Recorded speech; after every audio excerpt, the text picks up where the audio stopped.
The JP Alfonso GT3 series enters its third week, and we go across the pond again, this time to Italy in the historic Monza circuit. The circuit's been open since 1922, and it's one of those circuits that I'm sure every single one of these racers here tonight in the field wants to add to their sim racing resume. Good evening, everybody, tonight here from the Monza Speedway. My name is Ian Fisher. Alongside me in the booth is Nolan Rempel, and with me in the booth as well is Eddie Smith, running all of our cameras, which are provided, of course, by Dougie Beard. And we appreciate you coming and tuning into this evening's broadcast here on Maconi Entertainment. And Nolan, this should be a really exciting race here. I know a lot of these drivers are excited to get to Monza. We mentioned how historic the track is. Everybody wants to win here. Oh, absolutely. Everybody wants to have a shot to win at the Temple of Speed. It has long been regarded as one of the most prestigious racetracks in the world. It has got over a century of history behind it, celebrated its 100th birthday just a couple of years ago. It is one of those tracks where everybody wants to have this circuit with the win on their resume. No doubt that goes the same for everybody here for this GT3 race here tonight. Absolutely, it's going to be one where these drivers, it's a little bit different than what we've seen so far too as well. We started the season out at Daytona, went to Barcelona, now we find ourselves here at Monza, so a little bit different of a track that we went to than last week. And we'll take a look at all the track facts and race analysis in just a little bit here. Got about 8 minutes left, 8 minutes 30 seconds make that here in our qualifying session this evening. We're actually going to take a little bit of time here to talk to our winners, our podium finishers from last week, and we're going to start with our winner, of course. That's going to be Jose Puch. And Jose, you're out there doing your qualifying run right now. Hopefully I'm not bothering you too much. We just want to talk to you a little bit about last week, and you're able to take home the win at Barcelona. Just tell us a little bit from how the race was from your point of view and what you're looking forward here tonight.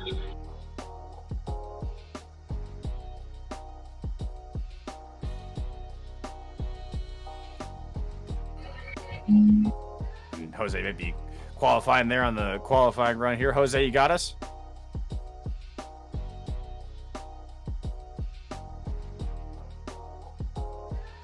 Possibly Jose might be qualifying right now, so we'll give him a few seconds here. While we're waiting for him, actually, let's go ahead and do this in the reverse order. So we'll go ahead and bring up JP Alfonso here next. And JP, Ian Fisher up here in the Maconi Entertainment booth. We're not bothering you right now in your qualifying run, are we? Yeah, I'm in the middle of qualifying. Okay, we'll come back to you as well. So while we're waiting on these guys to get done with qualifying here, Nolan, let's go ahead and skip over to our track facts here. Why don't you take us through this Monza race circuit? We talked about it a little bit already, but what can these drivers expect here tonight? They can expect 3.6 miles worth of high-speed and hard-braking zone action for the next hour or so of racing action here tonight. Located in Monza, Italy, the Autodromo Nazionale Monza has long been known as the Temple of Speed, as well as one of the fastest racetracks in the world. The only one, I believe, topping it at the moment on that record is the very famed Circuit des 24 du Mans over in the French countryside. It was opened in 1922, and it currently has 9 configurations here on the iRacing service. That includes all of its Grand Prix layouts, including the junior layout, and then, of course, the oval layouts. That oval long saw a lot of use in its early days, but, of course, it was shut down even in the late 60s when it was deemed too dangerous to be run on. You know a track is dangerous when it was being closed down, even in the late 60s. That oval, since it's still well preserved, but all things considered, in fair disrepair here on the Monza circuit. But it's going to be a solid race of these guys tonight. The seating capacity of the track stands at 113,680. It is full of the long straights and the hard braking zones. Most famed, the one down into the parabolica at the final corner, and then, of course, that final corner. Don't forget the Ascari chicane, one of the most difficult series of corners you can get out there, filled with 2 sharp left-hand kinks. One of them when you're hard on the brakes, the other one when you're flat out, and then a nice right-hand sweeper. We have to feather the throttle to risk going off track. You bring up something about that oval, Nolan, that I thought was really funny. That, yes, it must have been very dangerous if they're closing it down in the 60s, because safety was something we probably really didn't care about as much as we do, obviously, now in the modern day here, and especially, obviously, on the iRacing service. These drivers fortunately never have to worry about any kind of real danger here. But let's talk about what these drivers are going to be battling through here tonight. 60 minutes on this Monza circuit, but a little bit interesting. You and I were talking a little bit before the broadcast here, Nolan, just the pit strategy that the race format here injects into what we're seeing here tonight on the racetrack.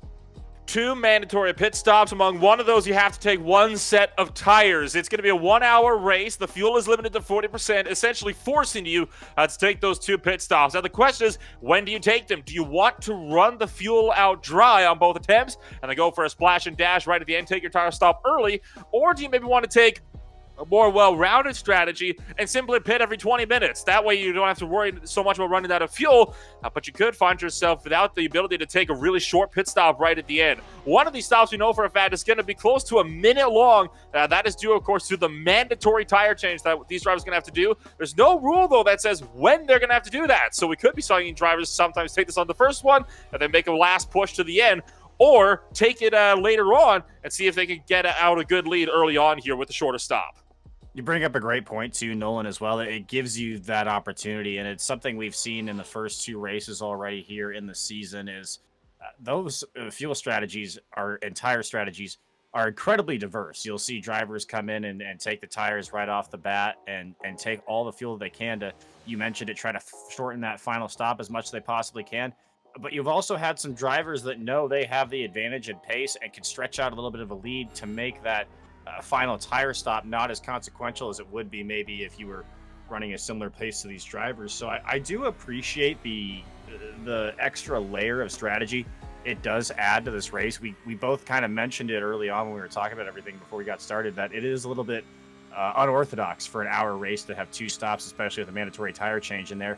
But it's a lot of fun, and we've seen it so far this season, and we'll continue to see it here at Monza.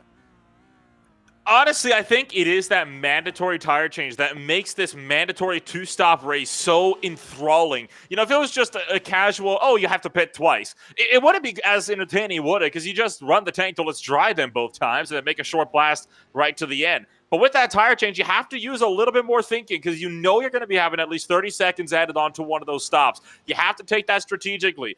If you know you're a quick driver, but you're also going to be slowed up big time, it might be worth it to just take that stop earlier. You're not going to have the draft, but you are not going to be slowed down by the dirty air that these cars can throw up in some of the corners like the Lesmos and, of course, the Ascari chicane. That way, you could, in the long run, suckle your way back through to the race lead.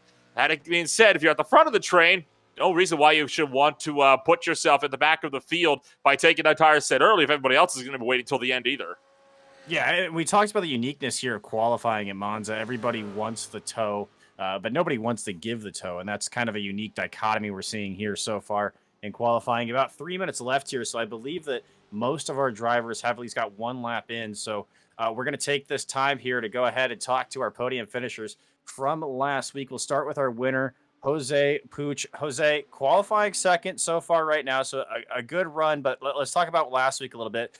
You're able to run the gambit, came home first last night, only a second lead over Philip Forster. What was that like for you from your perspective? It was really fun. And sorry, guys, I missed you last week. It was really fun, and I don't know why last week it was so good, and this week I'm suffering that much. I mean, I think everything has turned around with Juan and me, and well, you know, Philippe today is there. He's going to be tough. JP is going to be tough. But last week was awesome. But you know, I'm Spanish. I'm from Barcelona, so that's my track. That's why. So you're able to get it done with the home cooking. What are your thoughts going into Monza here tonight? You know, Juan was gave me a couple of tips, but I think he tried to confuse me with the brake bias thing, because you know he's doing 1+ seconds is faster than me, right? What's the difference? It's more than 1 second. He gave me the wrong bias setup, you know. Maybe a little bit faster, but he can't give you all the secrets, I guess, Jose. So good luck here tonight from Monza. We'll be looking for you. Second, nothing to shake a stick at. So a good qualifying run, but we do appreciate you coming up here and taking the time to talk to us on Maconi Entertainment. And we apologize for missing you as well last week too. Well, it's not your fault. We didn't mean to miss you guys. So we're looking forward to a good run from here tonight. Thank you. And that was Jose Puig. He was your winner from last week. Go ahead and talk to your second place finisher from last week, Philip Forrester. Only a second off, or about 2 seconds off of Jose last week. So a good run from you. What was it like from your perspective, and what are you looking forward to here tonight at Monza? My perspective last week was I made a lot of mistakes and everything, and I wasn't used to that setup that I was using. But Jose's, Jose is really a fast driver, and tonight I'm gonna try and keep up and not make mistakes. Well, not making mistakes is going to be key here tonight. So really appreciate you coming up, taking your time to talk to us here in the booth, Philip. Sorry we missed you last week. Good luck tonight here. All right, thank you, brother, man. Y'all have a good Yeah. one. Yep, take care. That was Philip Forrester. He finished second last week at Barcelona, looking to follow it up with a good effort here tonight. We got just enough time here for not only the title sponsor of our series here on the JP Alfonso GT3 series, but also your third place finisher last week from Barcelona.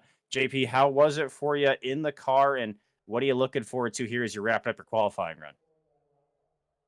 Well, hopefully I can finish qualifying in a good position so I don't have to fight with Philip.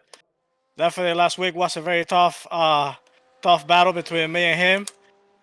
And I end up cooking my tires. I end up overdriving the car. And hopefully today is a more relaxing kind of pace. And we'll see how it goes. Hey, JP, I know you're trying to get a lap in here too, so I won't distract you too much. Really appreciate you taking your time to come talk to us here. How does the car feel right now? It feels a little bit loose. Definitely it feels a lot better than last race. That's for sure. That was a new track for me. So definitely my setup was more on the safe side. And I try not to push the car too much. And so today I feel a little more comfortable. So let's see. Well, we appreciate you taking some time up here to talk to us, JP. Good luck on the race today, and also we really appreciate you coming on board and supporting the series as well. Thank you, guys. Yeah, take care. That was JP Alfonso. He was your third place podium finisher last week from Barcelona, and right now finds himself in the fourth position on your qualifying board. Juan Salazar right now. Of course, excuse me, provisional pole sitter. Just a few seconds left here in qualifying, and Nolan, we took a chance there to talk to our podium finishers from last week. Already showing out good here in qualifying, but we mentioned it, a little bit of a difference here. Juan Salazar finds himself a 1 second advantage. What, if anything, can these drivers do to try to make up that advantage on the racetrack here? You're going to have to use it all in the draft. I can almost guarantee you that Salazar got that kind of a time by using the massive slipstream down these straightaways. It's a very strategic form of qualifying here at Monza. You have to always be sure that you can get yourself with the best run possible down these stretches by getting into people's slipstream. He may very well be the driver that's giving the toe to everybody else, which could make it very hard to break away. That being said, unless he can pull clear by over a second in those first two chicanes. Not only that, but obviously, when you get into a race situation, things just always happen to switch up. It's not only being the fastest car on the track, but you also got to be the cleanest car on the racetrack here. And as we speak, cars are taking to the grid right now. You can kind of see your qualifying results. Results. Words are hard there. On the left-hand side of your screen, as you see cars getting ready here to do battle for 60 minutes at Monza in this GT3 class. And while we got a few seconds here, while these cars are getting ready to go, we touched on it a little bit earlier, but we just want to give a shout out to JP Alfonso Studios. They're the title sponsor here of the GT3 series. They're a tattoo shop in Norcross, Georgia. I don't have any tattoos, Nolan. We'll get into if you have any tattoos here in a second, but you can go check them out at www.jpalfonsostudios.com. They've got a gallery with all their recent work, which I actually went and checked out. It's pretty cool, Nolan. I don't know if you're into tattoos. And if you want to, if you're in the Norcross area in Georgia there, you can even schedule your appointment online as well. So, Nolan, I know it's a little bit goofy, but do you have any tattoos for yourself there? Not quite on my end. I can't say they're entirely my thing, but I have respect for the art. I know it's far from the easiest profession to get into, and I don't doubt that they would put together some solid work for themselves. So, definitely send some of this business over their way. I don't doubt they would highly appreciate it if you were to, go on over, take a look at things, and who knows, maybe they'll have something that's right for you. Yeah, we also got TAM liveries and hot rod setups. They're helping us out this season as well in the JP Alfonso GT3 series. So we really appreciate everybody coming on board here and just supporting this series that's, getting off the ground. A lot of good guys in here. If you're looking to join this series as well on iRacing, you just want to look up the Ignite GT3 Racing Series. You can send a message over there, get joined up if you want to. As you can see here, we've got about 8 seconds left for these drivers to grid. So we'll go over your race grid here in just a second, see where everybody's going to roll off here tonight from Monza. Again, 60 minutes, 2 pit stops. You see the grid coming up on your screen right now, and your pole sitter Juan Salazar in the one car, the Ferrari, will be your pole sitter tonight, and he's joined on the outside by your winner from last week, Jose Puch, in the 13 Ferrari as well. Philip Forrester in the 22, third position, JP Alfonso in the 996. In fourth, he's in the Porsche. Alan Bros in the 941 will roll off fifth in his Ferrari, and then Kerry Quintera in the sixth position in the 333, the Lamborghini. Be in sixth, John Barry in seventh in the seventh car, appropriately enough. Tyler DeFonso in the 97 is going to be in eighth position. Stephen Knight in ninth. Eric Berthoff in in 10th in the 88. Connor Webb in 129 and 11th, and then Kyle Egger will be in 12th in the 47 car. Keith Frazier in the 99 will be 13th in the BMW. Jason Hurdle in the 11 will be in 14th. 15th position, you'll find Justin Knapp in the Ferrari, and then in 16th, Daniel Lott in the Audi in the 62. Arvin Sadangi in the 87 will roll off in his Porsche in the 17th position. And then in 18th will be Mark Royce in the 50 car in the Porsche as well. We have one more driver in the session here. That's the 153 car of Don York. He currently hasn't joined the racetrack, so he might be starting from the pits. But 60 minutes of racing action about to get going here from Monza. The iRacing pace truck will go ahead and take that slight right turn there, and the drivers here will come to the field quietly here as Juan Salazar will lead everybody to the green flag here. A little bit of a stack up through the pack and a little bit of bunching going on here. JP Alfonso, you can see in that fourth position, really ready to go, but everybody waiting on a green flag. And now we have a green flag from Monza. Drivers will head down into the first chicane, and this is always really interesting, Nolan. Let's see if they can safely navigate turn one here as everybody dives in. There's two wide racing through the pack. Nobody excited enough here to take it 3 wide yet. Everybody just trying to finesse themselves through this chicane, and it's a good job by all these drivers here. Very clean so far, Nolan. I think we can expect to see that. We still got a long time in this race here. No reason to force things early.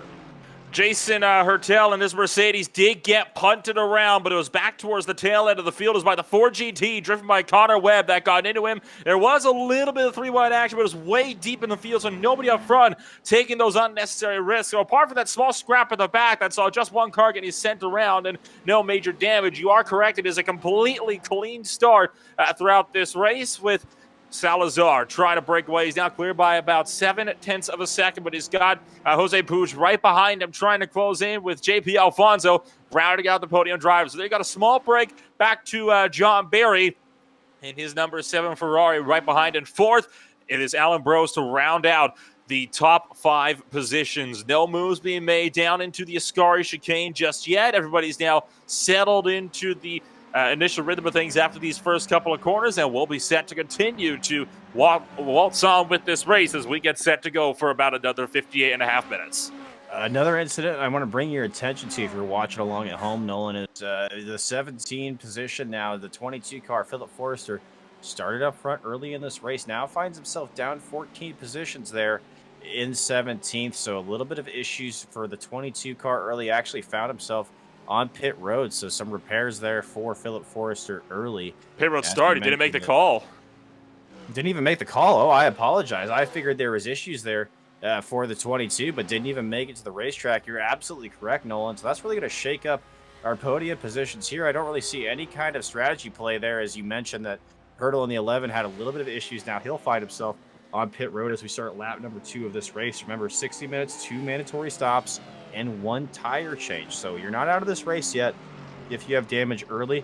But I don't really think anybody's trying to do that right now. One driver that hasn't done that right now is in the 8th position here, Eric Bergeroff. You see him on your screen in the 88 car. So the 888 theme we've got going on right now. You take a look here inside the cockpit, and we kind of mentioned it all night long, Nolan, how important that the aerodynamics of these cars are going to be.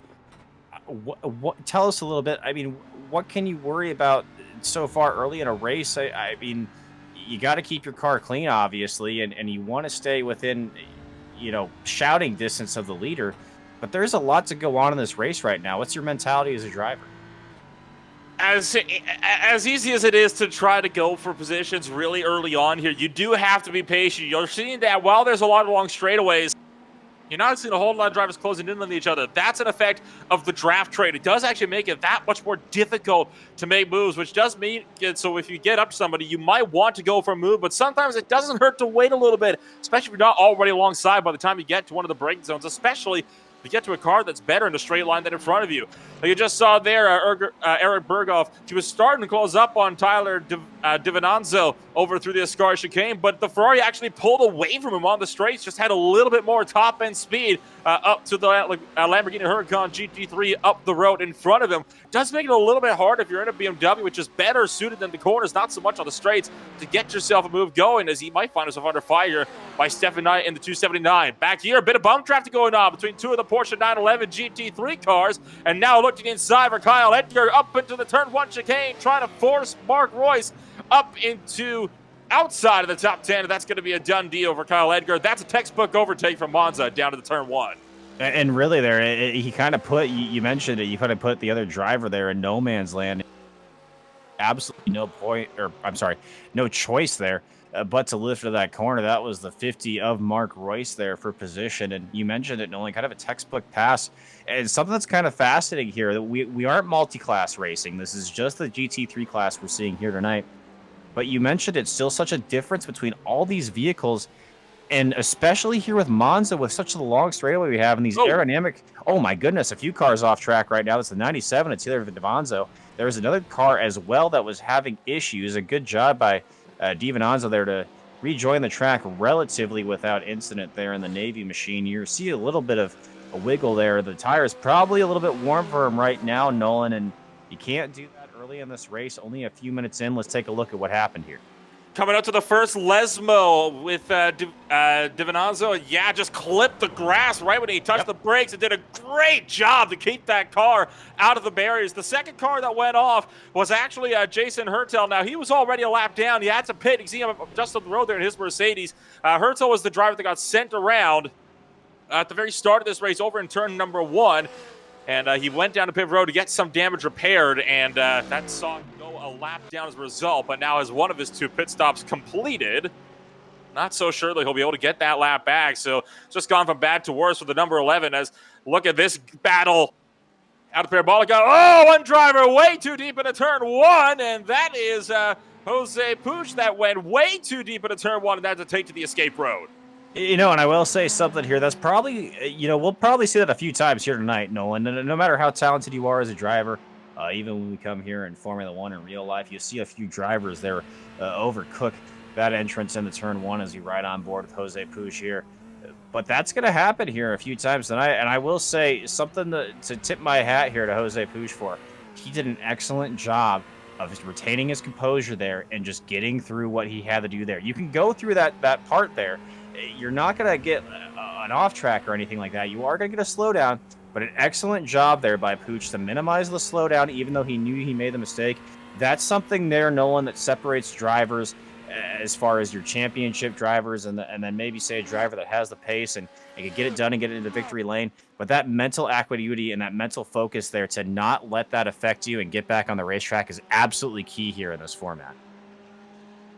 So Puig now sits down in the 3rd position, and he'll try to see if he can close back up now to the 2nd place runner of Alfonso as we head down that back straightaway towards the Parabolica. While all this is going on, the fight for about the 8th place on back is starting to pick up just a touch here. As you can see, a change of positions. Mark Royce just got by Alan Bros of the Ferrari down in towards the Ascari chicane. Kyle Edgar, meanwhile, has dropped 2 positions as he lost one out to the Porsche early on. Now, the first last one when he got loose, and the second one to the Ferrari down into the Ascari chicane as well. So these 3 drivers now running nose to tail as they try to sort themselves out for 8th on back. I will say, though, give a call to Mark Royce there in the 50. He's up 10 positions. We've seen him lose a few positions here recently. Now finds himself in 8th. But a good job by him to get up through this pack early, and that's really important. Track position is going to be incredibly difficult, I think, here all night long, Nolan. So you see there Mark Royce, he started 18th, as high as 8th right now, and and that's just a good run so far in that Porsche. It's really difficult to gain that track position, and you know we kind of mentioned that some of these drivers have already found themselves on pit road. We do have one driver in the pits right now. That's the Keith Frazier, the 99. Jason Hertel has also already gone to pit road as well, and actually finds himself on pit road right now. You can kind of maybe play damage control a little bit with an early pit stop, but you mentioned it, once you fall a lap down, it's kind of impossible to get that back on a track like this. And now as we run through the first Lesmo, Alan Bros trying to close back up to the back end of Mark Royce's number 50 Porsche 911 GT3 car out of the second Lesmo, and now back down the straightaway underneath the Fly Emirates pedestrian bridges as we get set to run it back down to Ascari. But I think the 50 car has got too much of a distance for the 941 to make any sort of ground on him down into the next braking zone. It's not really an opportune braking passing zone, is it, down to Ascari either? You have to really be at the door already at the very least if you're going to make something work. But maybe, just maybe, then get himself a good run through the Parabolica. He could have a dive down to the turn one chicane. It might be a bit much, though, especially since he's got Kyle Edgar right behind him. Closing in as you rode on board there for a moment with Mark Royce. Down to the Parabolica now, and now Bros will be able to get himself set up, but he's a bad run out of the final corner. Here comes Kyle Edgar trying to pressure for ninth. Kyle Edgar trying the pressure for ninth here. You see he's all over the back bumper. The one driver trying to clear the break the draft here as they head down this long straightaway into turn one. And this is always going to be one of these spots that you have to watch for. You see a little bit of a feint to the inside here. We'll see if he commits to the move. And he does. He'll able to take the position there. Another textbook pass through turn one. We've seen that already twice tonight. We mentioned how much of a braking zone that's going to be all night long, Nolan. And you kind of touched on it earlier, just the differences between these cars. It's so fascinating to watch in this GT3 racing. You'll see it from time to time that somebody will get that advantage into a tight braking zone in a tight corner like that. But then as soon as they get into a long straightaway, advantage turns to the other driver. And it's so fascinating to watch. It certainly is. It's just part of how road racing is, though. Here we'll check in on your battle for the third and second position. It really is not like the oval tracks where you can get yourself, relatively sorted after one or two corners. Here, if you find yourself off rhythm, you can very well find yourself losing several positions in the span of a straightaway because of how important it is to get good exits out of these corners. And Pooch has so far been reeling in the gap to JP Alfonso in the 996. Remember, he lost the lead he lost the second position, just a touch earlier when he went off course, and now trying to see if he can run back down the Porsche 911 in front of him and get back around the likes of JP Alfonso. The 996 hanging tough through the Parabolica, back out onto the straightaway. Pooch taking a much tighter line of the exit. That does allow him, though, to get the hammer down a little bit more into straight line, and it does give him a slightly better run down the straightaway. On board with Pooch as he continues to close in further and further down to a car length. Now a half that. If he could get alongside, this could be a second and a half, and a turn number one. Makes the look, trying to scare Alfonso into a mistake. Not going to get there, or maybe he has. Alfonso's too deep into the first chicane. He's going to get a horrible run on the exit, and that might give the advantage that Pooch needs to get by. And Nolan, just the excitement in your voice, you can see just how fun it is to watch these battles. And I love what the drivers will do as well. You kind of saw Pooch do that last time as well. He kind of feinted into the mirror there as well. He knew he wasn't in a position probably to make that pass, like you mentioned it, without a huge dive bomb kind of maneuver there on JP Alfonso. As we continue to watch this battle here for second position, as we see Pooch now will move to the inside here, and still not another run, but you keep yourself in the driver's mirrors in front of you. You make them think. This is really excellent racecraft and gamesmanship from Pooch we see right now. Absolutely agree. He is doing a fantastic job so far as he continues to try to throw his way around that number 996 Porsche 911 GT3. All the while, though, they are allowing for Alfonso to get further out in front as trouble for one of the Mercedes. That's Stefan Knight deeper in the field of the 279. Looks like he's found the wall on the exit of the second Lesmo. I'm willing to bet he either took too much gravel on the exit, but he's a bit far back. Might have lost this one on entry. It's a very tight, almost a 90-degree right-hander. Very easy to do. There's a little dip in the road, and that's what caught him out. It was the dip at the apex that sent him into the Tech Pro barriers. And it's so unfortunate there. Steven did a really good job to try to keep that off the inside tire barrier there as you see him struggling to get back on the racetrack. And we saw that a lot during practice, Nolan, as well, as these drivers are really trying to push hard into that corner and just overcooking it just the slightest bit, touching the two tires, and that would spin them into the wall. And that's just And that's what we've seen Push. again. Look at Push up the road. He's had a spin down into the Parabolica while we go side by side down the pit straight with Forrester and Divinanzo. Yeah, and Puj continues to drop down the leaderboard. I believe he's on pit road right now, Nolan, as we see a side-by-side battle here down the straightaway in turn one. Add a third car into this as well, and that is another textbook move. I think that's going to be your Pee-wee Playhouse secret word right there. Is I said it was a perfect move, but look at that, able to fight back on the inside and hold a position. See, the 97 knew what obviously the 22 was thinking. If he could hold it through the first part of that chicane, it switches back to the inside, and that's what allowed for him to, again, get that position. You had seen some cars off ahead of them. It was Mark Royce that had a solo spin through the first chicane. That's allowed them to close on up in the fight for now. I believe that would then be 8th as well up the road. But right now, Philip Forster all over the track, trying to go for 9th up into the first Lesbo, trying to go for the switchback. It's a bump and run. You don't have to see that in GT3s. Short track tactics making an appearance here at the Autodromo Nazionale Monza. And now firing it down the back straightaway through the second Lesbo, the run up to Ascari. Forster has made it very clear he doesn't care about getting a little bit physical if it means he's going to get this position back. Closing up on the 97 car. Might have tried to fight this the long way around. Not going to get there by the time they hit the braking zone. Oh, he's hitting the grass and he's going to spin it around. Somehow wrestles that car underneath him. Oh my goodness, what a save there. And you mentioned it somehow, Nolan, he's able to hang on to it there. And Forrester, one of these drivers that started in the top 3 when we started our race here, now finds himself in the 12th position of that little bit of a blunder. But he was working his way back through the pack until that happened again. A really tough night for Forrester here so far. Has just been trying to battle his way back up to the top 3 positions after starting there. And it's just run into chaos after chaos. But that's what you got to do here in road racing, Nolan. I'm sure that you can attest to that with all your experience that you have here in the discipline, that you just can't make these mistakes. And that's there's really, as we see another one.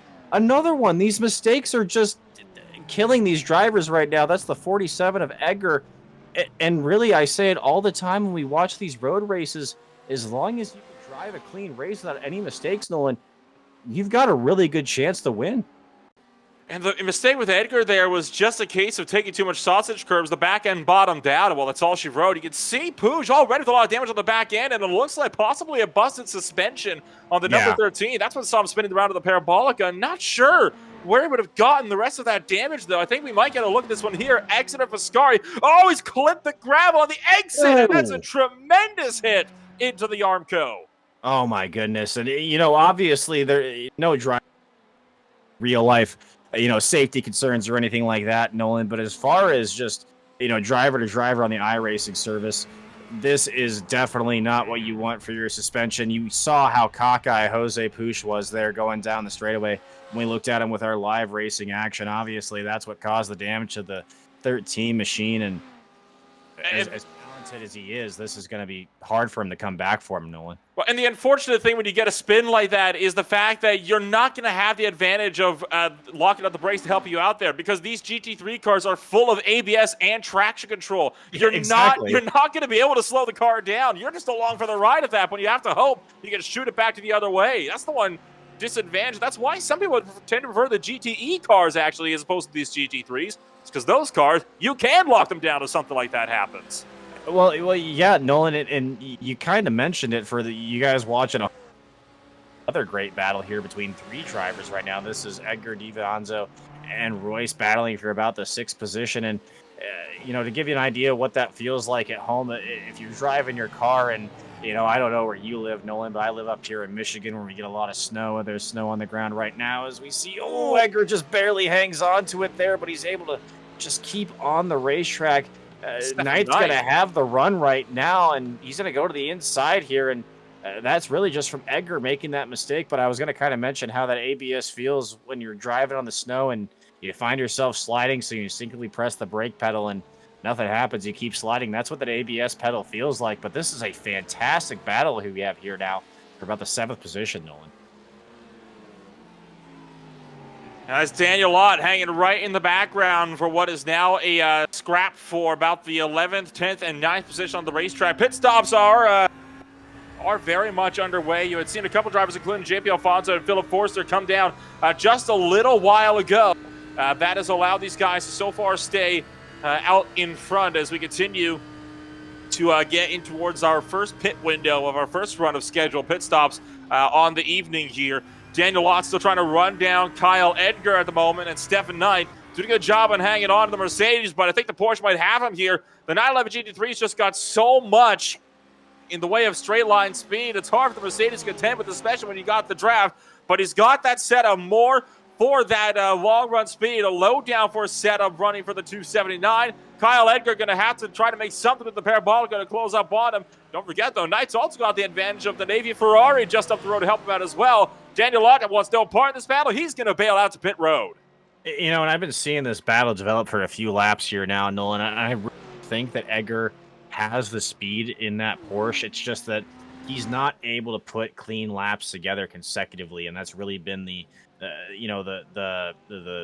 what's the word to say here? The disadvantage that he's had so far in that 47 machine, as you see him now trying to chase down the 279 of Knight, is that he's had the speed. It's just been the mistakes, and I know we keep going back to the mistakes, and you can't make these mistakes, but it really is that simple. It unfortunately is, and now, as we continue to watch Stefan Knight try to close up on the back end of Tyler Giovinazzo, as he'll try to hang on to the Ferrari. It looks like that Ferrari will start to pull away. It's this middle portion of the racetrack where we really start to see Knight suffer. Oh, it's a big tank slapper for Kyle Edgar through the first Lesbo there. But as I was mentioning before, I mean, you can see how much the Mercedes pulls away in the second half, but it all gets reeled back in this first half of the lap. So it makes you wonder if maybe he really is just set up for the straight line speeds. When you get down to these slower mean speed corners, that Porsche able to close right on in, down into a scar. I think now Knight's got enough of a gap where you can start focusing on offense and not so much on defense, as race leader Juan Salazar is in a pit road. Yeah, and I have to agree with you here as we're starting to see the pit strategy unfold here. I believe it's probably going to be a fuel-only stop from Salazar here. He's been able to build up a little bit of a 3-second gap here as he's been on the racetrack. So we'll see where he goes here. We'll see if this car goes up on jacks. It looks like, though, only going to be a fuel stop here from Salazar in the first stint. Really, I think if you're a leader right now, I think that's a smart move. He's just filling that car full of fuel right now. You don't see the jacks going up. So no tires from Salazar right now. And I really think that's what you're going to see out of these leaders early in this race, Nolan, especially with how long this Monza track is. Just about as long as Daytona that we raced at to start this season. And there we saw the same thing. Anybody who's out in the lead race, they save that tire stop for the second stop. Kerry Cantera is among those drivers. Only 18.5 seconds in the box. That was a fuel-only stop for the new race leader in the 333 Lamborghini Huracan GT3. Meanwhile, it is tires for drivers further down in the background here. I'm going to try to see if I can pull up some of the pit stop information so we can dissect exactly who's been in for tires and who's been in for fuel. And I'll get back to you on that one when I have all that information.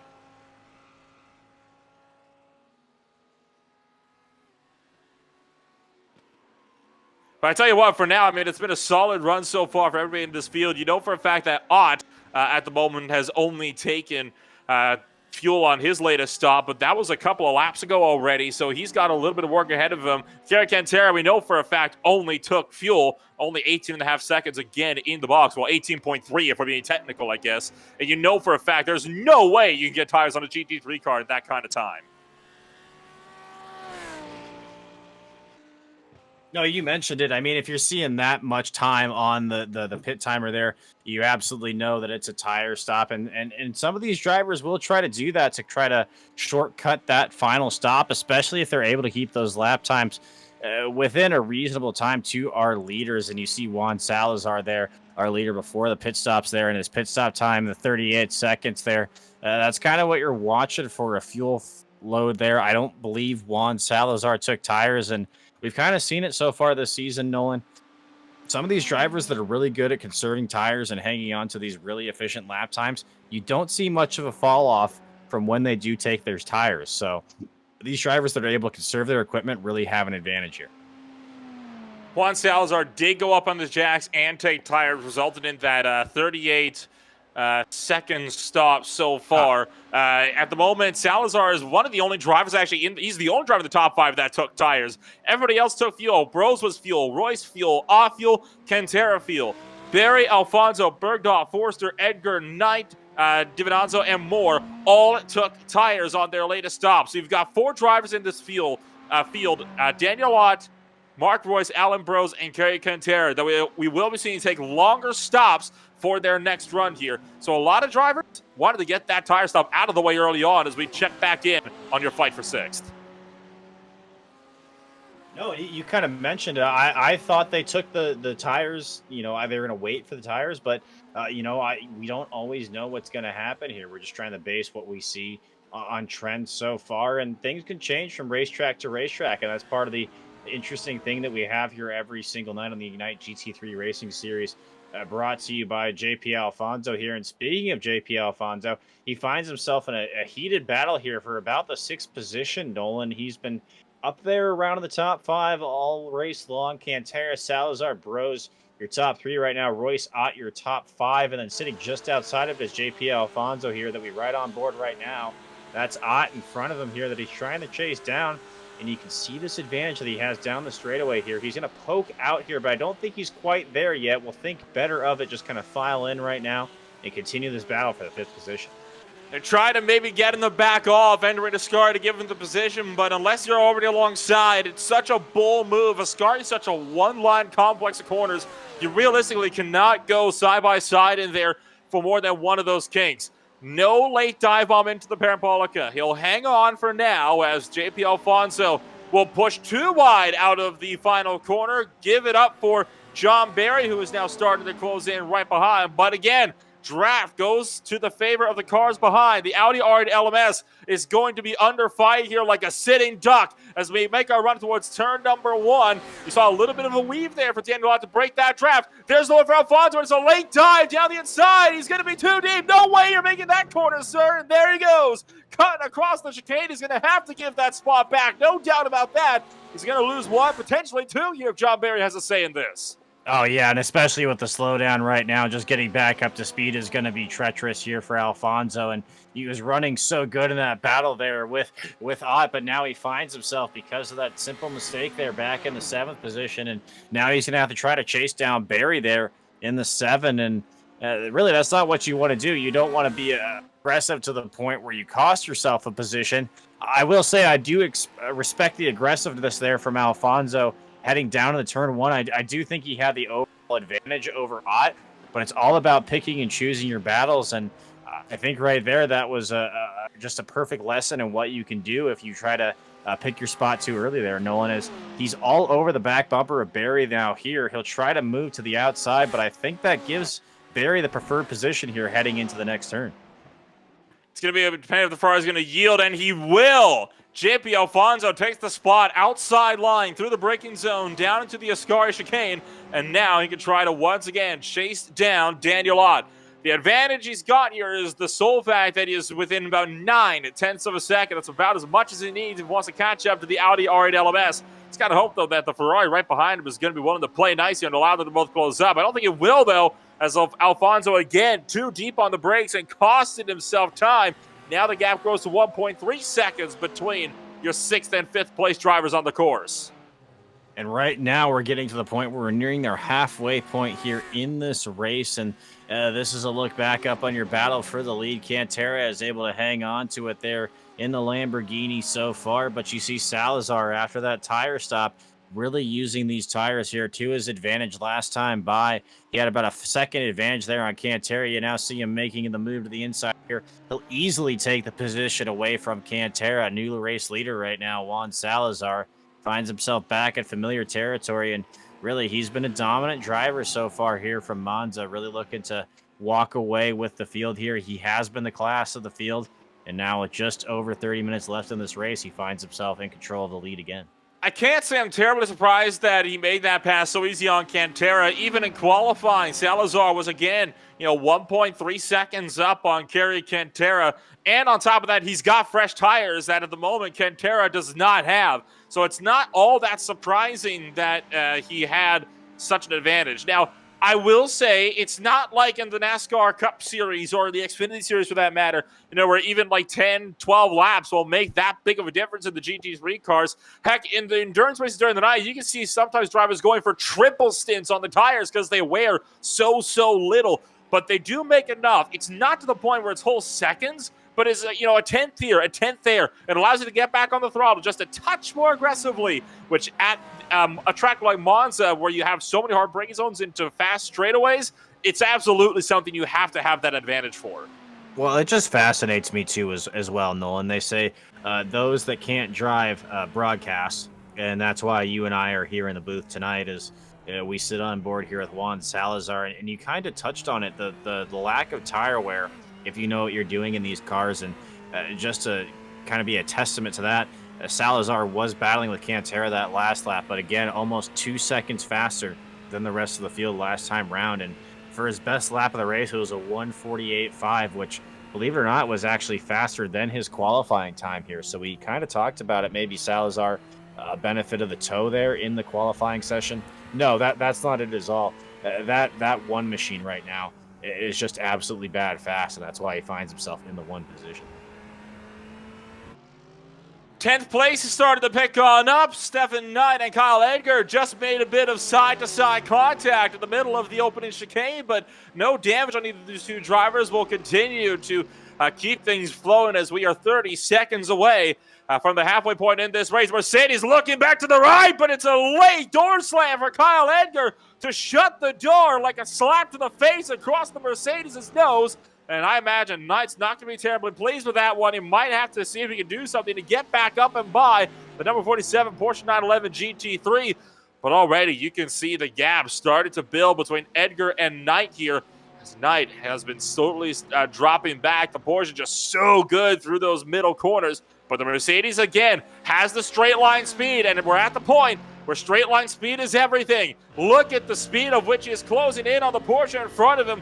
Can't make a move into Ascari. Absolutely, though, coming into the Parabolica. And I'll hand it to Kyle Edgar here. We saw earlier he was a little bit aggressive. That only hurt him. Kind of saw him here losing a few positions, but now as you're right on board here with Stephen Knight, you can kind of see he's learned it from those mistakes. Kind of relaxed with the passing here. Still under pressure from Stephen Knight, but I do think Edgar here has done a much better job of navigating this pass this time by, and he kind of mentioned it there, kind of cut off the nose of the Mercedes there trailing him here. But at the same time, if you want to, pay the driver back, maybe if you're upset and everything like this, I've dealt with this many times in my short iRacing career, Nolan. If you want to pay the guy back in front of you got to catch him first. And right now, Edgar's doing a great job of holding off the position here, and really just is continuing to do it. We see that the Mercedes there does get some of the advantages. We get really close here, almost going around there is the Mercedes of Knight. But we mentioned the Mercedes can get to him. He just hasn't been able to pass him yet. He actually tagged the back bumper of the Porsche that time by as we exited the first chicane. So now a little bit of right front damage on the side of the 279. Doesn't really have impact him too much. He's going to go late offensive. That's too deep through the second chicane, and that's going to be a lost position or two for Stefan Knight. He's going to cut back up in front, though, and he's at least not going to make it easy on his competitors here as he jams on the binders. Allow Tyler Divinanzo now up into the 11th position. And that all stemmed from the fact that Divinanzo made the look, and Stefan Knight saw what it was. He tried to make a very late defensive move, but unfortunately, it was way too fast already for that kind of a line. So that's what caused him to go so deep there. It's a target fixation a bit, and he is still struggling to serve that slowdown penalty here. And in fact, just there, I managed to get it reduced. That was one of the big problems. He had to jam on the binders because he kept gaining time with the draft. Now he's lost the draft. This is effectively ruined the race, and now he's going to go fully around on the exit of the corner. Oh, and I can just understand the mental frustration that he's going through right now, and that'll be a toe to pit road for Knight. And that's really unfortunate. He was doing a great job so far on this race, and it looks like that's going to be possibly Knight over there for for Steven Knight, no pun intended. This is a battle here with JP Alfonso here for about your 6th position. He's caught back up to Ott there in that Audi. This is a battle we've watched all night long, Nolan. Alfonso there able to get to the back bumper of Ott, but it just seems like he's not able to control the aggression when he goes for the pass.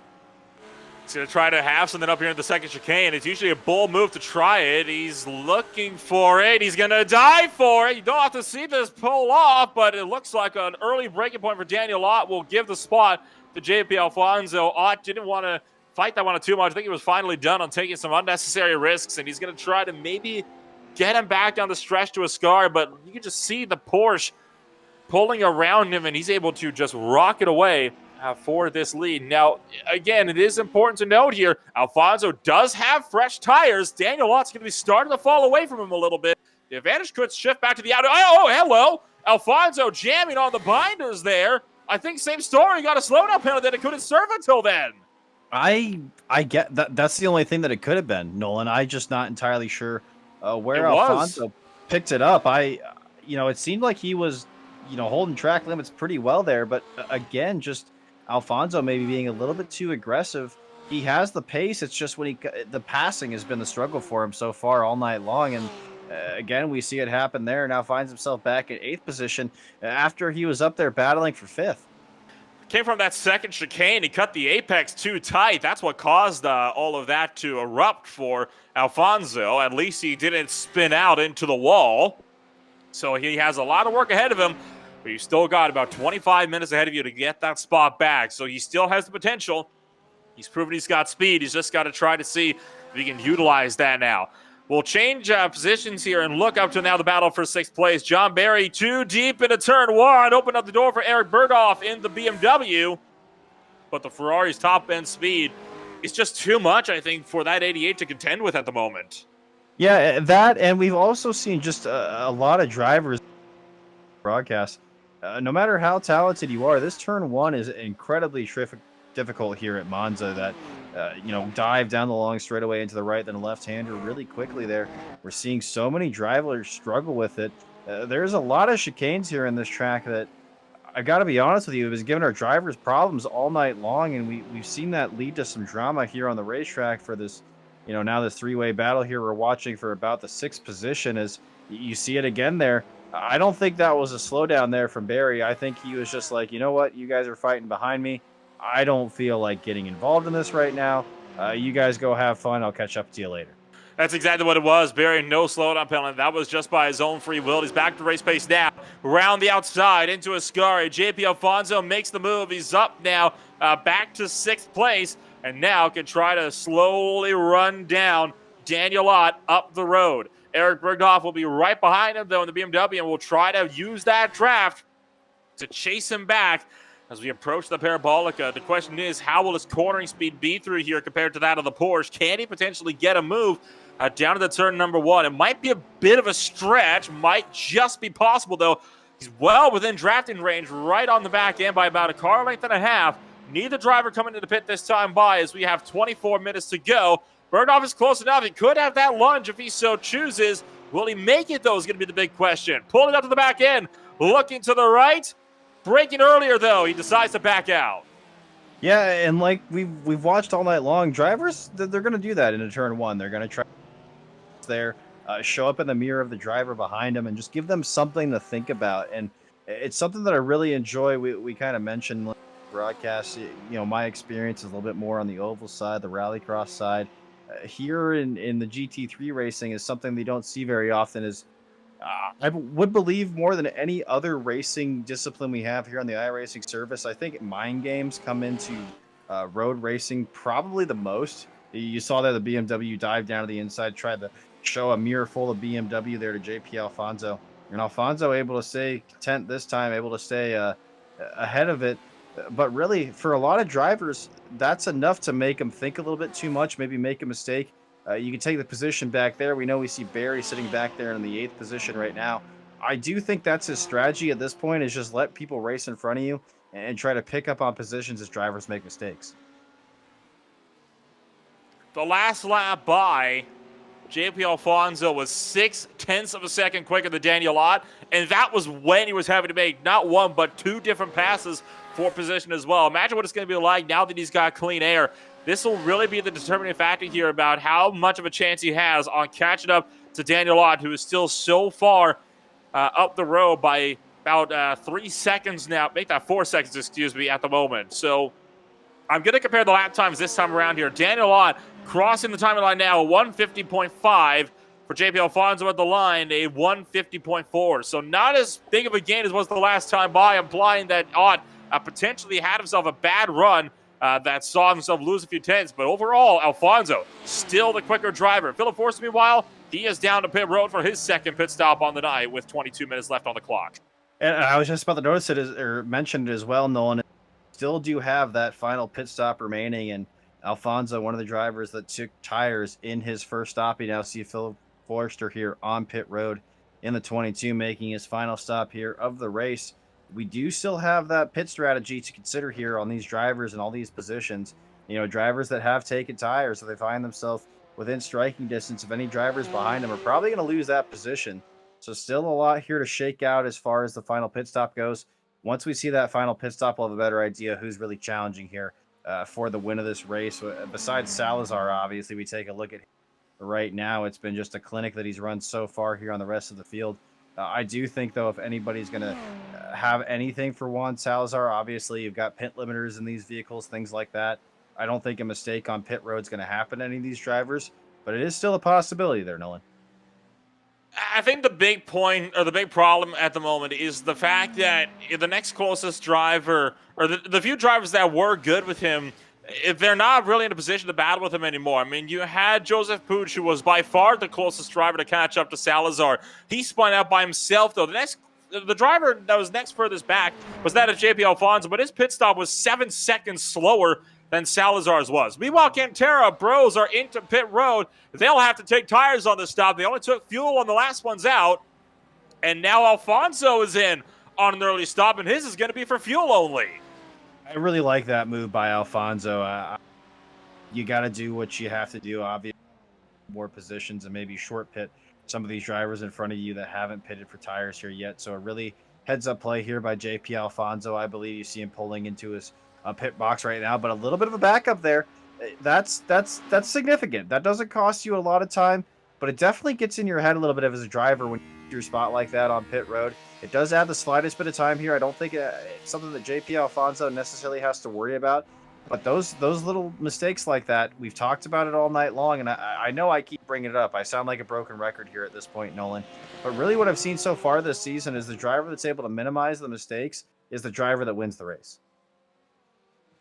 And luckily for Alfonso, he is out in clean air. That is absolutely perfect, because now he can just go as hard as he can without having to worry about being slowed down by any of these drivers behind him. It was 17.9 at the box for Alfonso that last time by, and that was his second stop completed. Everybody in front of him has got to stop at least once, so he knows he's going to gain at the very minimum.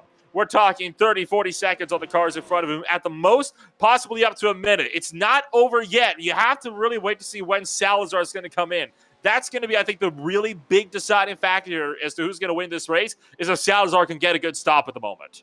Yeah, and I did just see a flash of Salazar on pit timing tower. I don't think he's there just quite yet. And no, he's not, obviously, as you see him coming down the long straightaway here. So just a little bit of a glitch there on our timing and scoring tower. I thought he had gone to pit road that time by. But yeah, you kind of mentioned it. If you're Salazar, he's got a 23-second advantage here on the rest of the field right now. So really smooth sailing for that one machine. Still has his fuel stop left, but you've put yourself in a good position, giving yourself that much of a window. Not only that, he's faster than any of these drivers right now on the track. So I think even if he ends up finding himself behind a driver that has already gone to pit road, as you see Mark Royce here, will come and stop in for his final service. Really, I don't think it matters for Salazar at this point, because he does have the speed advantage still.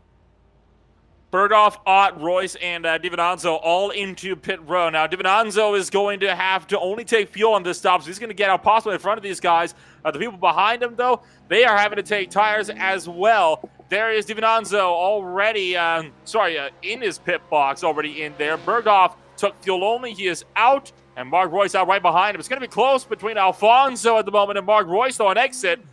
Alfonso will just get around him as Divinanzo now out of pit lane. And there you can see Alfonso just clearing the BMW down to the turn number 1 right behind him. Was now fresh out of pit road. Still have to wait, though, on Salazar and Barry. Now, at the moment, John Barry is absolutely going to be a car that's going to be passed by JP Alfonso. He is sitting 36 seconds back. There's no physical way you're getting in and out of pit road in 36 seconds. It's not happening. The big question is Salazar. At the moment, Alfonso is net P2. Yeah, net P2 for Alfonso, and really you got to think, Nolan. We've watched Alfonso so far. He's had the pace in his 996 machine. He just hasn't been able to keep it on track consistently the entire night. And I'm kind of curious now the time that he's been able to hang on to there, as you see a big moment there out of one of our drivers. That was Kyle Egger. As you see now, Juan Salazar does have the pit road. The question you really got to ask if you're JP Alfonso in that 986 camp, without the little couple of mistakes that we've had here right now, where will we be? I mean, I think you would have at least John Barry's position, maybe even possibly could challenge Juan Salazar here for the race lead, given how things have gone. Not going to happen. At the moment, Alfonso hasn't even hit the Parabolica. Salazar is already out of pit road. That does it. The car behind Salazar at the moment on the track, that's not for position. That car is a lap down at the moment. So it is absolutely going to be a walk-off win as it stands for Juan Salazar, so long as he doesn't make any sort of major mistakes in these last 16 minutes. There's John Barry, who is in the pit road, but he has to take he is taking a fuel-only stop, on that one. This might be close between the Ferrari and JP Alfonso for second place. Maybe it's going to be a bit tighter than I thought. No, never mind. No, it's not. Alfonso, there he goes, by for second place on the outside line. But look at the gap. 26 seconds sit between Alfonso and Salazar. That is insurmountable without a huge mistake from the leading Ferrari in these last quarter of the race. No, and what I was mentioning before, too, is without the mistakes, where would Alfonso be? And I think even 26 seconds isn't enough of a gap to make back those mistakes there by Alfonso. And we've mentioned it all night long. Juan Salazar, kind of the class of the field, and continues to be the class of the field here after it looks like pretty much every single driver here in contention has taken 2 pit stops already. You see there, Forrester. Give him a shout there in the 22. He's taken 3 pit stops. Nobody else in the field has done that, but still finds himself in the 5th position. Salazar, Alfonso, Burdoff, Barry, and Forrester making up your top 5 right now. So a rough night for Forrester, but a great job here as we have one driver's trying to hang on to it that looks like there. That's Forrester, as we were just talking about him. Oh, man, that's unfortunate there. I was mentioning just how good of a job he's done at playing damage control, Nolan, but again, another mistake out of him. Just a classic Monza mistake there, something that we have seen time and time again. You push too wide out of the second Lesmo, you get caught in the transition. There's a slight bank to that second Lesmo kink, and when you cross over the curbing there, the rumble strips on the outside line, it turns into flat ground. So we got unsettled by the transition there. Combine that with the gravel trap on the outside, and it's just the recipe for disaster. We've seen that countless times at that same corner in every single series imaginable. All throughout this first Lesmo, every series that has come here has had that exact mistake happen at one point or another. It is an inevitability. It's just a question of who's it going to happen to. Kerry Cantera closing up on John Barry for 3rd. Well, and for the first 2 weeks as well, as you see here, he's trying to make the move. Oh, no! Okay, that actually went a lot better than it could have. That could have been a lot worse. So I will say there, I didn't think that was going to work. I thought we were about to see both of those drivers go around there in this battle for 4th position here that's unfolding in front of your very eyes. Now 3rd position there if you had Barry in there in the 7. That almost didn't work, Nolan. Now, I'm going to give a shout out to Kerry Cantera there. He lunged it in, realized he made the mistake when he tipped around the Ferrari, and instead of going for the move, he actually hit the binders and allowed the 7 car to maintain that position. So I'll give some credit there to Cantera. He realized his mistake and didn't take advantage of that one. So huge props to the sportsmanship from the 333. He'll try to get by that 7 car again, but this time make it clean. He's now got Eric Bergdorf, though, in the 88 BMW, as well as Mark Royce in the number 50 Porsche, though, trying to get 10. So 4 cars under a blanket in the battle for 3rd place. Who's going to make the move first, though? Will it be a car further in the back of this train, or will it be at the front? Yeah, I kind of mentioned this is the battle here for your final podium spot. The first two are pretty locked up here, as you can obviously see. You see the 5-second advantage there that Alfonso has over the rest of this pack. But yeah, this little gaggle of cars from about let's say fourth on back right now, almost all the way back. You see there that's Forrester in the 8th position in the end of this little group here. Any of these drivers really have an opportunity for that third podium position. You see here some 2 wide racing right now. Almost 4 cars right here could be battling for this final podium position, and if they get side by side, we've seen it happen a few times today. This Monza circuit has given every single driver problems. It's not like Daytona or Barcelona where it was only a few drivers. Seems like everybody's having some struggles here tonight as this battle continues to rage on. Cantera late defensive on the inside, and John Barry overshoots turn 1 again. There goes Cantera with a switchback out through 2, and he's going to try to get the run on the outside line around Curva Grande. It's going to be a long way around, though. Don't think Cantera will be able to make it work, but he's got Mark Royce in attempt, but he might have to stay on the left-hand side there. And in fact, he will. Mark Roy's pressure behind is going to back off early. Cantera trying to force Barry into a mistake. Barry jumping across the curbs. No slowdown penalty, but Mark Royce has one, though. Royce with the potential slowdown here as he took one of those corners just a little bit too tight. Yeah, and that's that. Like I said, as this battle rages on here, we only have 10 minutes left in this race here, Nolan. This is crunch time. These positions are going to be, even more important as they were at the beginning of the race, because now pit position isn't going to make any kind of difference here. If you're going to earn a position, you have to do it on the racetrack. And not only this battle for the final podium spot, but all these spots here, all these 6 drivers fighting for all these positions that they possibly can. You see them get side by side there, a little bit of contact possibly. Cantera able to hang on to it there. Barry gets shuffled back to the 4th position. Where did Alan Bros come from? The 941 all of a sudden all up in this fray. He came with a huge shove from Philip Forster in behind. It is mayhem at the moment for the top 5 as Bros takes it to the outside line. Barry hangs on to the bottom. Meanwhile, Royce trying to get a charge on the inside. So it's going to be a Porsche versus a Ferrari duo here as we hit down the pit straightaway. 10 minutes left to go. Royce closing in on Barry. Cantera pulling away from all 4 drivers. Bros is blocked in by Forcer in the Porsche. It's going to be an outside attempt for Mark Royce. 2 by 2 into turn number 1. Royce trying to find the long way around. Barry's going to shut him out. And meanwhile, Forcer going to keep Alan Bros at bay. Now it's Royce again sideways on the exit of 2. And that will give the advantage of the 22 cars. We exit turn 2, down for 3. And I don't know how everybody managed to make it through all of that without any position right now. You can see how close this battle is between the 50 of Royce and then Forrester right here.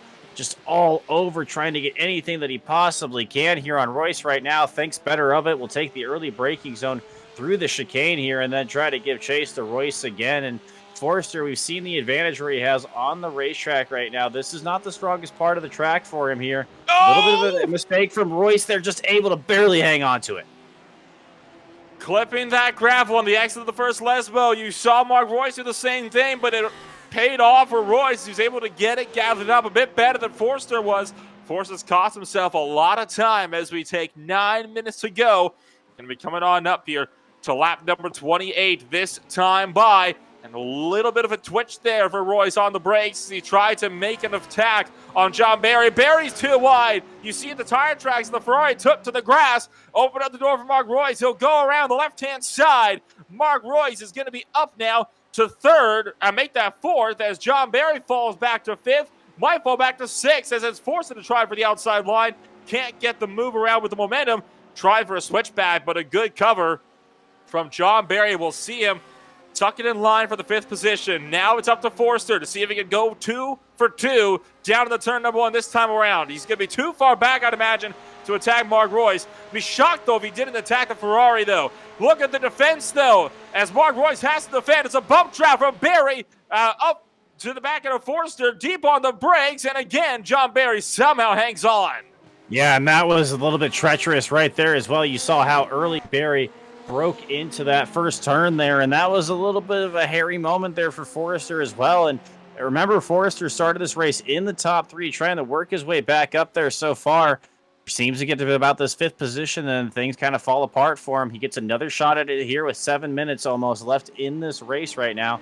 Finds himself under challenge there from the 7 of John Barry, but was able to clear the position last time by. Now this is about a 5-way battle here. You see that Royce is the first car in that 4th position. Then back from there, you get throw a blanket over all of these drivers right now, and that's how tight it is here in crunch time. Down the back straightaway. We're in the final 6th now of this race. The timer is hit single digits on the minute counter as Philip Forster continues to try to reel in John Barry up the road. All of these drivers as well have been closing in steadily on Kerry Cantera for 3rd. We're about to have a battle for 3rd pickup. John Barry unsettled through Ascari once more. Philip Forster will have the upper hand trying to take this one away down towards the Parabolica, but he's not able to capitalize enough. He backed out to give Barry some room. That's going to cost him some significant time as we make the dive to the final corner. And I think you're starting to see here the experience that Forrester has gained just in this race so far. You saw him twice now in this race early being aggressive into moves there, and it's cost him. And I think right now that's why we see the hesitation as he tries to chase down Barry here for the 5th position. And right now he is faster. I just think he's been a little bit snake bitten by the passes he's trying to make right now. You see Barry here playing the inside defensive line, and that's going to allow Forrester to be under a challenge here now from Bergdorf and even Bros there in the 941. And Royce is loving this right now because he's able to pull away to about a 1.5-second advantage here over the cars behind him.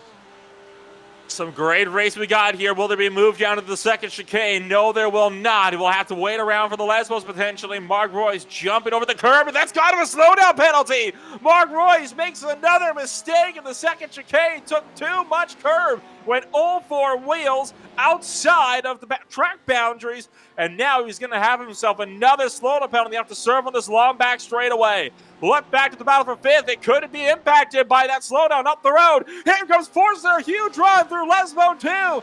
Down the back straightaway, under the Fly Emperor signage. And now underneath that abandoned oval up on the top side as Philip Forster tries to hang on to the spot. Down towards the Ascar chicane. He's got a slowing Mark Royce to contend with, though. Royce has just got himself sorted, and John Barry's been disqualified. John Barry is now out of this race. John Barry there with the off track there. You mentioned it, Nolan. That's going to give at least a disqualification there. You saw him disappear on your screen. That's going to take Royce. I'm sorry, not Royce.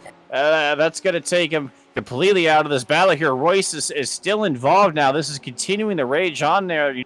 941 of Bros here trying to chase down Berghoff. This is give a position to all these drivers here at about the top 10 position. You see now Barry there in 10th. He is out of this race and is going to continue to fall down the timing tower. Mistakes again is going to cost this driver. And right now, 4 minutes left in this race, 4 minutes and 30 seconds. Who else is close to that incident limit? That starts to get to an interesting conversation as well, Nolan. Didn't expect we'd be seeing that come into play. The incident limit is at 20 incident points. That's the point where you get disqualified. These guys have been beating on each other for a while, though. I think that might have been where we saw that unfortunate 1X come into play there as he finds himself now out of this race on board with Alan Bros as he tries to chase down Eric Bergdorf here, the number 88 car. Lap number 30 with now exactly 4 minutes on the clock. The Ferrari trying to use the quarter advantage it has over the BMW to his advantage, but can't get the advantage in the run-up to Lesmo 1, and now he's too deep.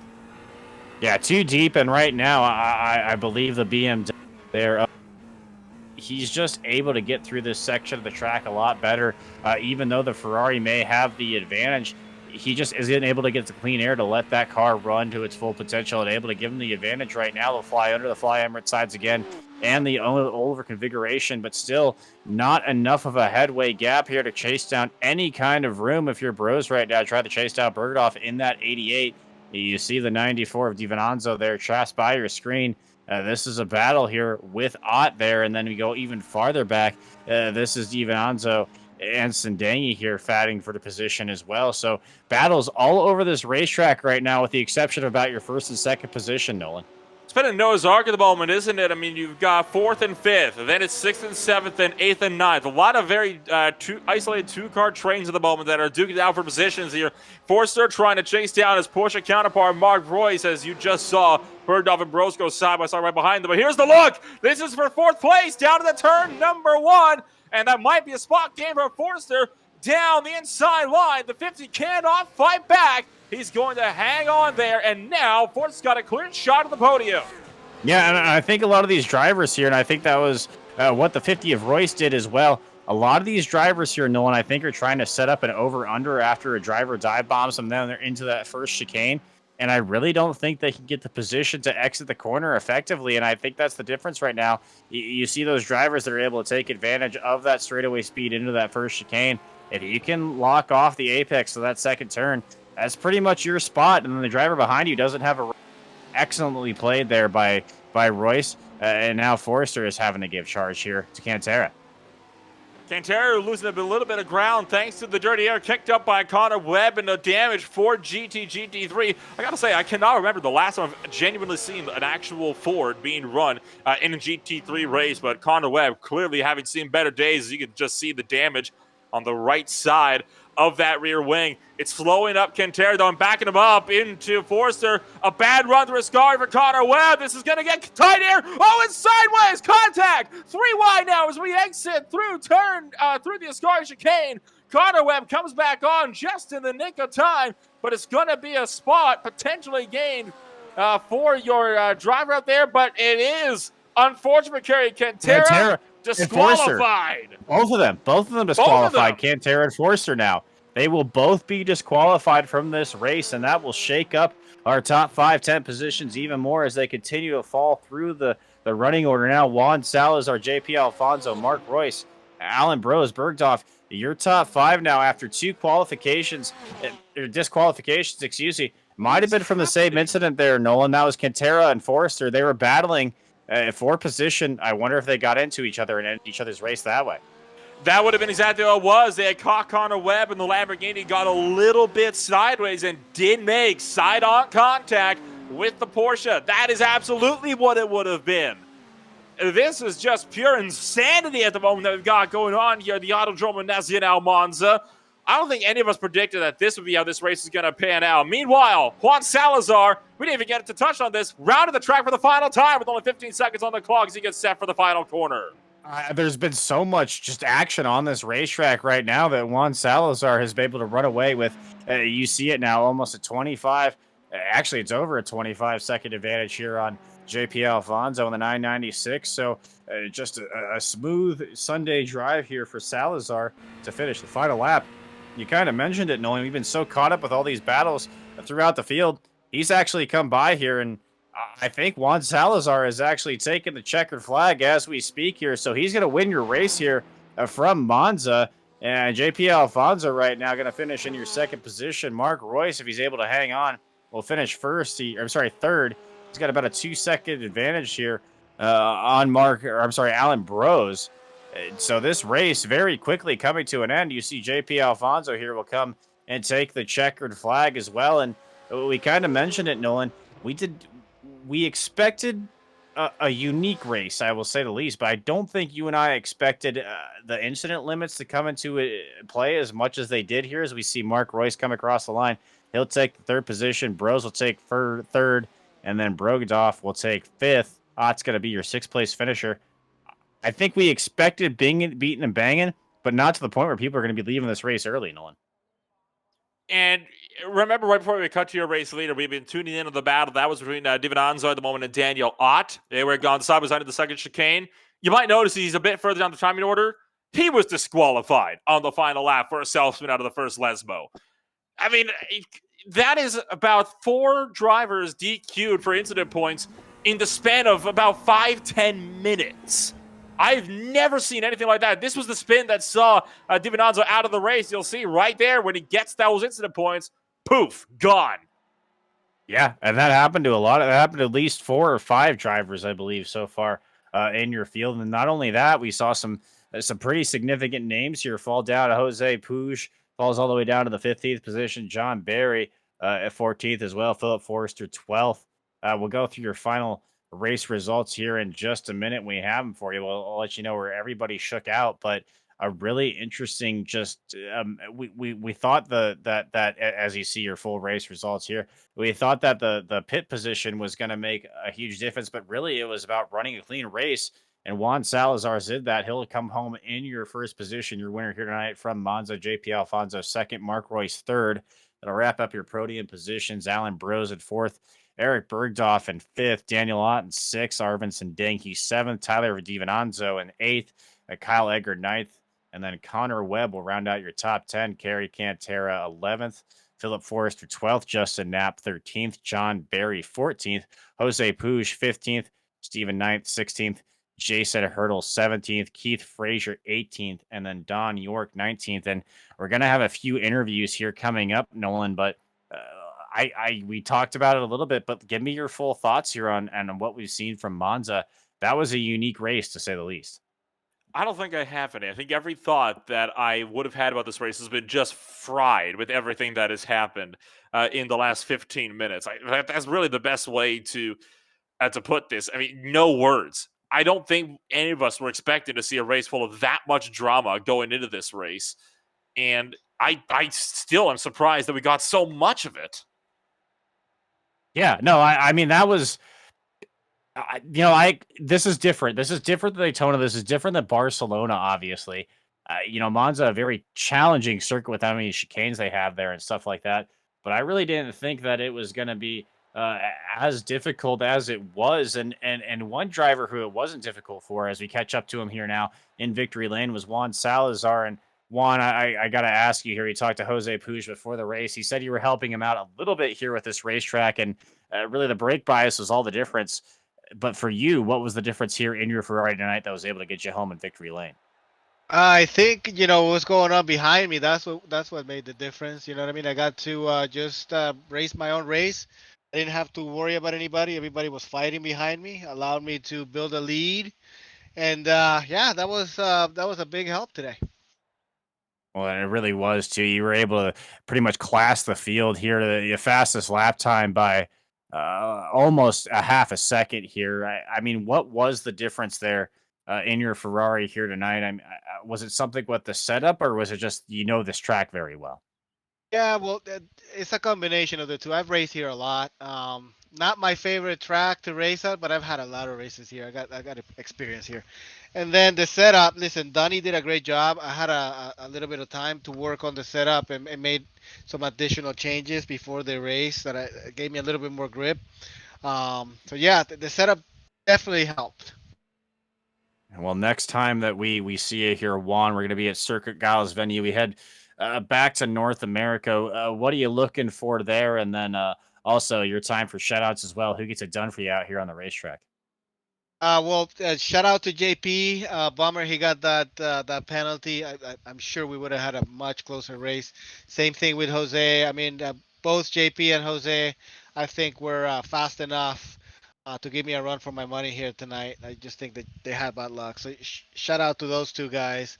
Donnie for the setup. The setup really helped. He did a really good job with the setup. You guys, Maconi, for being here again with us. Really appreciate it. So yeah, thanks all around. Well, thank you, Juan, for taking some of your time here. I know you're busy, especially after that win in the Maconi Entertainment booth to come talk to us. Go celebrate with the team there, and we can't wait to see you next week. Thanks, guys.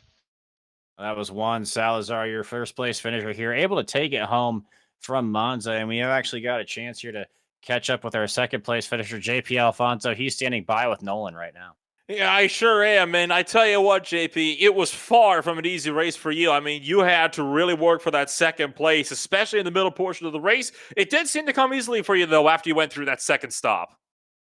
Yeah, definitely. I mean, it was very hard. It has been very hard for me in the last couple of races. I would say either because I don't know the track very well and I had to learn it, and then the setup really, I don't really have the time to learn the track and manage the setup, and definitely I struggle a lot with these high temperatures. Me and the high temperatures, we don't really get along. So when it comes down to the strategy game, because it seemed like that was kind of what it was for you, you found yourself in a lot of battles because of that strategy call on the first stop, but obviously you got yourself in a lot of clean air, were able to walk away with second place after the second stop. When you get a track that is as draft heavy as Monza, how do you factor in the strategy when it comes to a race like this? Well, I mean, it depends. Like usually, depending how the rains develop in the first, probably the first half. Usually on the straightaways, I have enough time to think about what can I do to gain, positions and things like that. And of course, everything never goes exactly, the way you plan it. So pretty much, I had to race the whole time and figure it out what the next strategy to gain those positions. Definitely this one didn't come out the way I wanted it. I saw Juan pulling out. I was driving a little more conservative because I was running a very low wing. So I can gain as much speed as possible on the straightaway. So that the cost of that, it was I had to take it easy, especially in turns 5 and 6. On practice, I was noticing that if I wasn't hitting the turn, the corner at the right angle, I was losing my rear end. So that punished me by, a half a second to a second per lap times. So And of course, you get yourself second step on the podium here. Do you reckon you'll be able to continue with that momentum over into races going forward? and we'll see. I mean, all I can do is just try. I mean, Juan is a very tough competitor, and I mean, I will have to pull something under my sleeve to either gain his position or at least maintain this position that I've been having in the past few races. So. Well, thank you for joining us tonight then here at JP. It's been a pleasure to talk to you, and hopefully we'll be able to talk to you again when we get set to go racing next time out as well. Definitely. Thank you so much to you guys for broadcasting and doing this amazing job that you guys do. So. That was JP Alfonso taking it up here on the second step of the podium. And with that, we'll move to Mark Royce, a surprise third place finisher here after he failed to make a qualifying lap. And Ian, I'll pass things back to you. I will say it's not necessarily a surprise for me to see Mark here in the podium. Mark, I've watched it for the first two races so far at Daytona, and then of course at Barcelona as well. Now here at Monza, find yourself on the podium, and I know you've been right there for the first couple of races. What was the difference for you here tonight? Well, a couple of guys got too many penalties, I guess, right there in the last lap. I was looking at maybe fourth or fifth at the most. I was happy to get that far. I had a couple of slowdown penalties right there at the end, and I couldn't get away from them guys. I had to keep slowing down at the worst spot possible. But man, what an exciting race it was. It definitely was an exciting race, and you mentioned it kind of, things maybe broke in your favor here a little bit, but, they always say you got to be good to be lucky, and we head to Circuit Giles venue next week, over back in Canada. Are you looking forward to that at all? What are you looking forward to the rest of the year? Finishing races. Last week I had some bad luck on my first pit stop. I was about 30 feet from exiting pit road and my engine expired. I have no idea why, so that's why Barcelona was a short one for me, but I was glad to get back into the mix tonight. And man, it was pretty exciting from my seat. I got to say, it was a lot of fun out there. It was a lot of fun for us up here in the booth as well, Mark, but it's shout out time now. Who gets it done for you out on the racetrack? Who puts that Porsche out there I'm sorry. No, it is a Porsche. Who puts that Porsche out there for you? Yeah, it's a Porsche now. That's why I started in the back. Eric Bergdorf, I'd say a little apologies for him on my first slowdown there with about 5 laps to go. I kind of jammed him up a little bit. I want to say sorry to him, but overall, just Ignite Series and Maconi, you guys up there in the booth do a great job, man. Appreciate it. I love watching the after the race and glad to be a part of it. Well, we appreciate you, Mark. Congratulations on your third place run this evening. We look forward to watching you the rest of the year. All right, thank you. That was Mark Royce, your third place finisher here. And then, speaking of the night, GT3 League presented by JP Alfonso, they want to talk to your top 5 finishers. So we do have our 4th place finisher right now. His name's Alan Bros, and he's standing by with Nolan Rempel here. Hello, hello. And for Alan, I mean, you were fighting it out for about 7th, 8th, 6th position for a majority of that race. All of a sudden, it all changes on lap 31 when you find yourself jumping from 7th up to 4th in the span of just one lap after a couple of disqualifications. What went through your mind when you all of a sudden realize you're up in the top 5? So I had a pretty nasty wall contact on lap 11, and I was fighting a little bit of damage. So I was just happy to be sticking with the guys. I was like 7th, 8th, 9th. That's good for me. But those DQs that happened moved me up the line pretty good. And obviously, as mentioned before, I mean, you found yourself with a very solid run for yourself at the end of it all. You found a lot of the battles that were going on in that last portion of the race. It was a bit of a quiet opening, it seemed, for you in comparison to all of the chaos that was over there at the end. So was that kind of something you were expecting, was to be collected in all of that drama all the way at the end? No. I was happy to be there. It was a great battle to watch, but I wasn't expecting to be fighting for positions like that. So when you look down at how this race overall went for you, I mean, obviously a 4th place is better than a 7th. It did come about in very unexpected ways. Are you complaining about that, or are you hoping that maybe next time you're able to make up those positions on the track instead of having them from people being kicked out of the race for their own incidents? No, I'm definitely happy with the position. I think next time I definitely want to fight for him on the track rather than have a few people's races get ruined like that. But it was a good fight. It was a lot of fun, and I'm super stoked for the next one. Well said. Well, thank you for joining us tonight then here, Alan, and we'll be catching you around then next time here. Gotcha. Thank you, guys. As Alan Bros finishing it off with the 4th place finish, and that'll move us on down to, I hope, the last driver now in our top 5. Hopefully he'll be here. Wow, okay, I could not speak all of a sudden. I said hopefully he'll be able to be here with us, and as I say that, he is here with us. Eric Bergdorf standing by with Warren Noli and Fisher. Yeah, Eric Bardgoff is here tonight? with us, wrapping out our top 5 positions here in the 88 car. I've asked everybody else about, driving and how the race was and everything like that, but I do have to ask, the 88, is that a homage to our friend Dale Jr., Eric?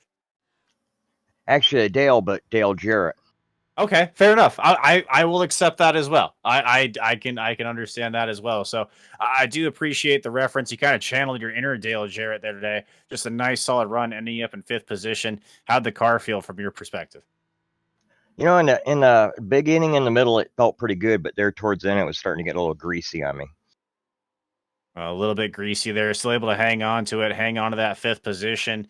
A little bit of a weak break for you, but then we had the Circuit Giles venue here in North America, over in Canada. Are you looking forward to that track at all, or any of the tracks coming up here on the schedule? Oh, yeah, I like them all. That's coming up. A couple other leagues I used to race in. We've been to these upcoming tracks, so it's a lot of fun. I had a great blast tonight. Well, I'm glad you had a good time here tonight, Eric, and you got a little bit of time here. The mic is yours. Any shout-outs, anybody that helps you get it done? Who do you want to say hi to? Hey, just a shout out to my teammate there, Mark Royce. Good win, or a good finish there for you. And I just trying to find a good place to race, and I think I found it. Definitely a lot of competition and a lot of fun. Really, a lot of fun. And it was a lot of fun, Eric, even tonight from us here in the broadcast booth. So we do appreciate you coming and taking some of your time here to talk with us. And that's pretty much all we have here tonight for interviews for our top 5 finishers. We do really appreciate the Ignite GT3 League presented by JP Alfonso for getting you all the perspective here from our top 5 drivers. But Nolan, I think that's about time for you and me here on Maconi Entertainment. It was an exciting race from Monza. A little bit different than what we expected. These drivers are going to have 1 week off. They'll come back December the 5th, and we'll see them again here from the Circuit Giles venue. I pronounced that wrong, so please forgive me in the comments. Don't flame me too much, but we'll see you in 1 week's time here. I'm sorry, 2 weeks' time here on Maconi Entertainment. We'll take a break for the Thanksgiving. On behalf of all of us here in the booth, myself, Nolan Rempel, Eddie Smith running the boards, Dougie Beard running all our cameras, Jeff Maconi back in the office there at Maconi Entertainment, and just everybody here that is able to help get our broadcast done. We appreciate you tuning in here tonight for our coverage of the Night GT3 League presented by JP Alfonso, and hope you'll just join us again here in 2 weeks when we do battle again here in this GT3 series. Thanks, have a great night, and happy Thanksgiving.